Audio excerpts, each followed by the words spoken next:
জামাই ষষ্ঠী নিয়ে আজকে আমার একটি নিবেদন। পুরনো নিয়ম পাল্টে দাও। যাদের একমাত্র সন্তান ছেলে, সেই বাবা মায়েরা এখন পঞ্জিকা পণ্ডিতদের কাছে আবেদন করেছেন এইবার থেকে জামাই ও বৌমা ষষ্ঠী একই দিনে করতে হবে। আগেকার সময় পরিবারে 5-7টা ছেলে মেয়ে থাকতো।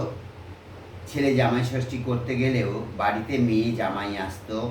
আর্থিক অবস্থা যার যা যেমন যেভাবেই অনুষ্ঠান হতো, কিন্তু বাঙালির আনন্দের হেসেলের ঘটি বাঙাল বাটি সবাই খুব মজা করে দিনটা পালন করত।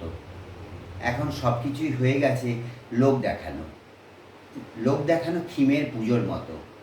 বড় বড় রেস্তোরাঁ বিজ্ঞাপন দিচ্ছে কম্বো অফার, বাড়িতে রান্নার পাট উঠোন দিয়ে পালাচ্ছে। ও, আবার ভুল বলে ফেললাম, সংশোধন করে নিই। এখন আর বাড়িতে উঠোন পাওয়া যায় না। বেশিরভাগ মানুষ তো উঁচু উঁচু ফ্ল্যাটের 2 কামরার পৃথিবীতে থাকে। মোবাইল ফোনে অর্ডার দিলেই ভোঁ করে বাইক উড়িয়ে দেবদূত এসে গরম খাবার নিয়ে দরজার বেল বাজাবে, টিং টং। বৌমা ষষ্ঠী সঙ্গে হলে একটা সুবিধা হবে। 364 দিনের এপিসোডে একদিন বৌমা ও শাশুড়ির মিল দেখে ছেলে ও বাবা নিজেদের অস্তিত্ব খুঁজে পাবে।